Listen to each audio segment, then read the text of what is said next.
Hello guys, welcome to our channel the law hack. आज हम जानने वाले हैं सिटीजनशिप के बारे में। हम लोग देख चुके थे कि कॉन्स्टिट्यूशन क्या है। प्रियम्बल का वीडियो आपको मिल चुका है, कॉन्स्टिट्यूशन की हिस्ट्री मिल चुकी है। फर्स्ट पार्ट जो है कॉन्स्टिट्यूशन का वो इतना कुछ ज्यादा खास बात है नहीं। उसमें इजी से 4-5 आर्टिकल दिए हुए हैं, 4 आर्टिकल दिए हुए हैं, क्योंकि 5 से हम लोगों को 11 तक सिटीजनशिप देखना है। तो 4 आर्टिकल्स आप लोग खुद ही पढ़ सकते हैं, समझ आ जाएगा, कोई ज्यादा टफ नहीं है। आज हम देखने वाले सिटीजनशिप आर्टिकल 5 से लेके 11 तक कि क्या बोलते हैं ये लोग। उससे पहले हम लोग जान लेते हैं कि सिटीजनशिप है क्या है। यहाँ पे क्या है, पार्ट 2 कॉन्स्टिट्यूशन का पार्ट 2 क्या बोलता है कि सिटीजनशिप होता क्या है, उसके बारे में प्रोविजन कौन प्रोवाइड कराता है, पार्ट 2 प्रोवाइड कराता है।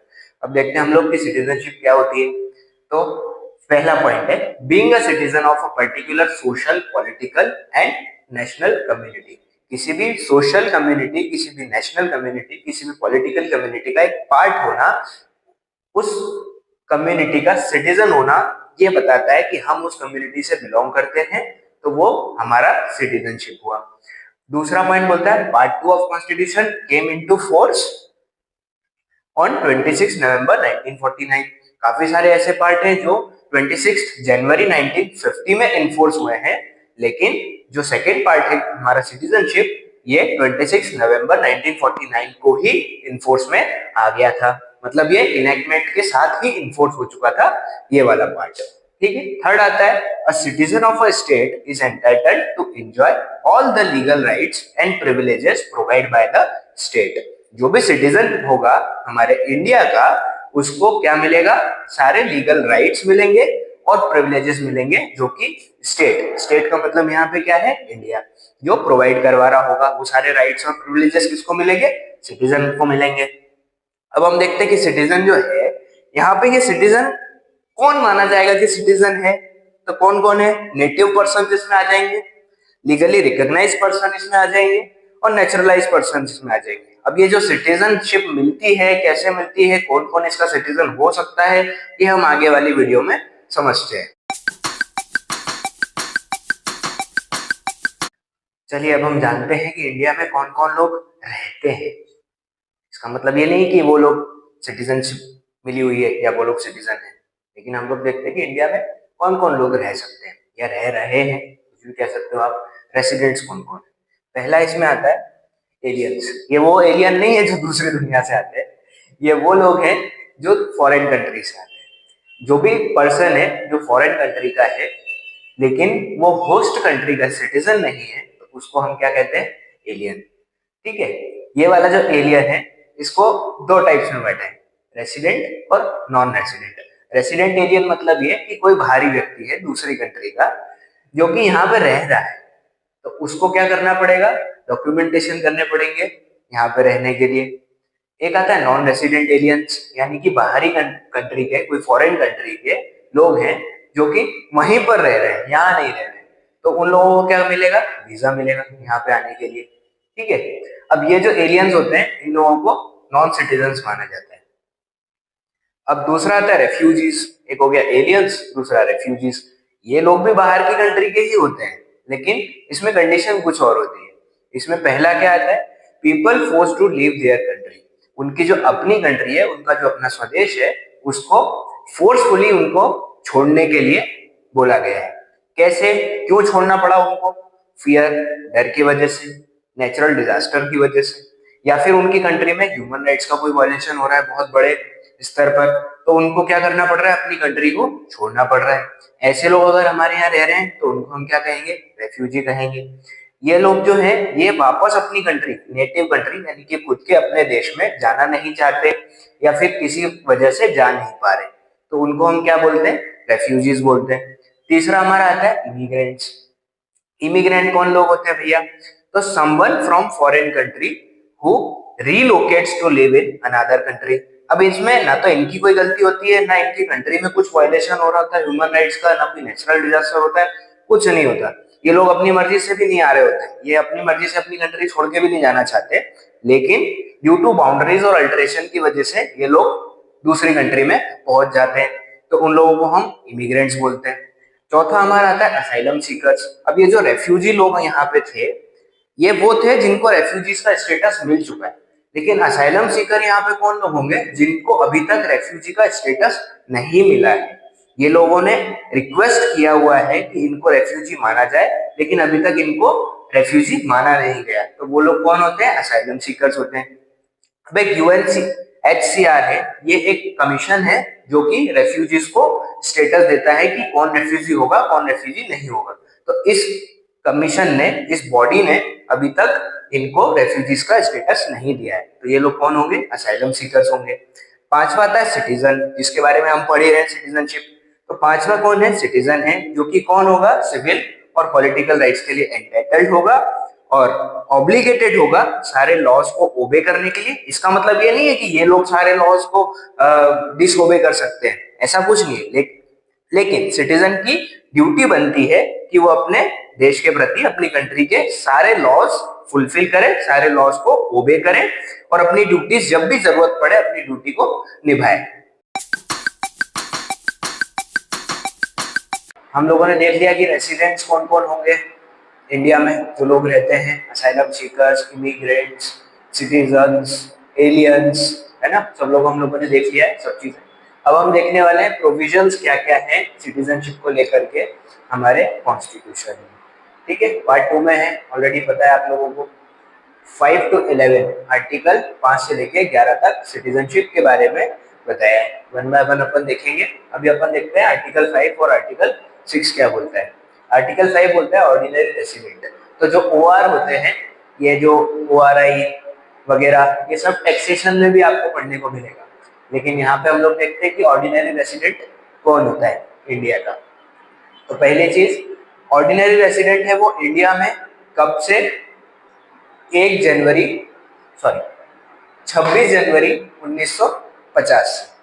कौन है वो? ऑर्डिनरी रेसिडेंट है इंडिया का, तो उसको हम ऑर्डिनरी रेसिडेंट कहेंगे। दूसरा, parents were born in India और हिमसेल्फ बोर्न इन इंडिया, या तो उसके माता पिता यहाँ इंडिया में जन्म हुआ है या फिर वो उसका खुद का जन्म इंडिया में हुआ है।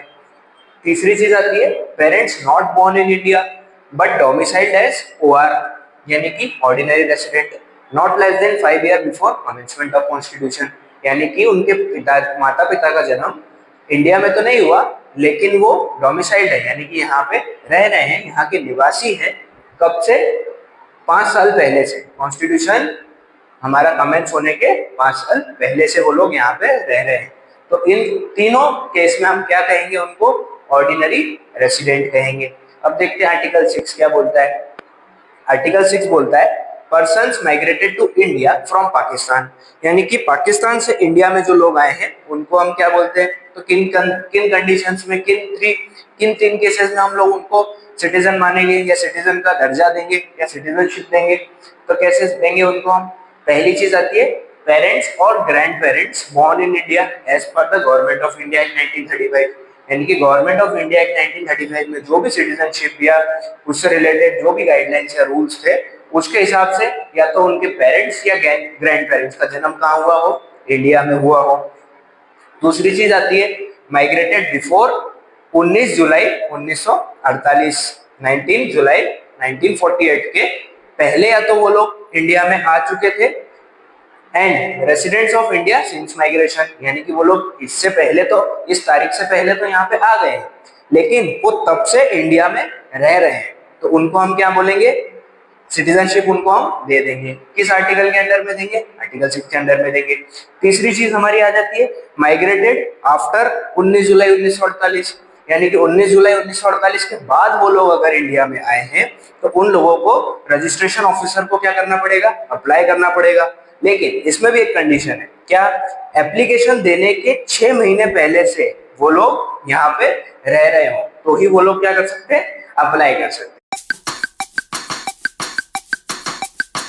हम लोगों ने आर्टिकल 6 तक देख लिया है। अब हम देखते हैं 7, 8, 9 और 10 ये आर्टिकल क्या बोलते हैं।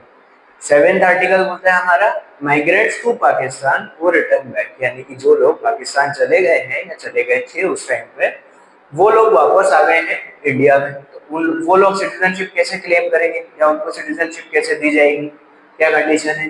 तो भैया माइग्रेटेड आफ्टर 7 मार्च 1947, 7 मार्च 1947 के बाद अगर वो लोग वापस आए हैं इंडिया में या इस तारीख के बाद अगर वो लोग गए हैं वहां पे, तो उन लोगों को हम क्या बोलेंगे, वो लोग सिटीजन्स नहीं माने जाएंगे, not be deemed as a citizen of India.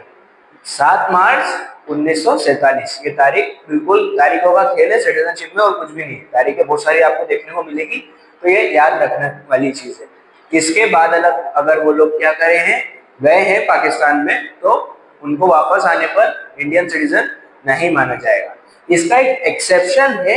Exception क्या है, अगर इंडियन गवर्नमेंट उनको परमिट कर देती है, परमिशन दे देती है इन दो चीजों के लिए, परमानेंट रिटर्न के लिए, यानी कि आप गए थे आप वापस आ गए हो अब आप यहीं पे रहोगे, या फिर रीसेटलमेंट के लिए, यहाँ पर आपको सेटल करने के लिए वो लोग परमिट कर देती है गवर्नमेंट, तो आप इसका एक्सेप्शन मान सकते हो कि उनको सिटीजनशिप मिल जाएगी। लेकिन इसमें बहुत इंपॉर्टेंट चीज क्या है, इंटेंशन उनका क्या था। उनका इंटेंशन क्या होना चाहिए, परमानेंटली रिसाइड करने का इंटेंशन होना चाहिए कि अब वो लोग इंडिया में ही रहना चाहते हैं, तो ही ये वाली चीज आपको उसमें देखने को मिलेगी। अब आता है आर्टिकल 8। आर्टिकल 8 क्या बोलता है, आर्टिकल 8 बोलता है Indian origin reside outside of India, यानी कि ऐसा व्यक्ति जिसका ओरिजिन यानी कि बॉर्न तो इंडिया में हुआ है, या फिर कोई इंडियन व्यक्ति है जो बाहर रह रहा है, तो उसको सिटीजनशिप कैसे मिलेगी।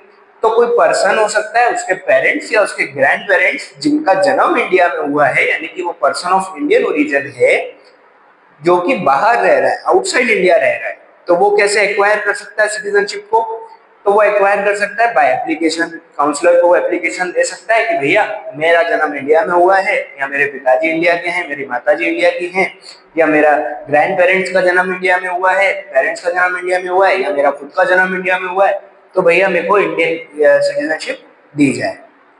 अब आता है आर्टिकल 9। आर्टिकल 9 क्या बोलता है, वॉलेंटरी लॉस ऑफ सिटीजनशिप, यानी कि सिटीजनशिप का आप खुद ही लॉस कर दे रहे हो, खुद ही आप सिटीजनशिप छोड़ रहे हो, सिटीजनशिप आपकी अपने आप छूट जाएगी। कैसे छूटेगी, if any person voluntary acquire citizenship of another country shall not be deemed to be citizen of India, यानी कि कोई व्यक्ति है जो इंडिया का सिटीजन था लेकिन उसने वॉलेंटरी यानी कि अपनी मर्जी से किसी दूसरी कंट्री की सिटीजनशिप को एक्वायर कर लिया है, तो उसकी सिटीजनशिप क्या होगी, छूट जाएगी, इंडिया की उसकी सिटीजनशिप टर्मिनेट हो जाएगी। आर्टिकल 10 क्या बोलता है, आर्टिकल 10 बोलता है कंटिन्यूएंस ऑफ सिटीजनशिप, यानी कि सिटीजनशिप कब तक आप अपने पास रख सकते हो, इसका कोई टाइम लिमिट नहीं दिया, लेकिन पार्लियामेंट को पावर दे दी है कि वो उसको टर्मिनेट कर सकती है लॉ बना करके। जब तक पार्लियामेंट आपकी सिटीजनशिप को बाय लॉ टर्मिनेट नहीं कर देती, तब तक क्या होगा, सिटीजनशिप आपके पास रहेगी, तब तक आपकी सिटीजनशिप कंटिन्यू चलेगी।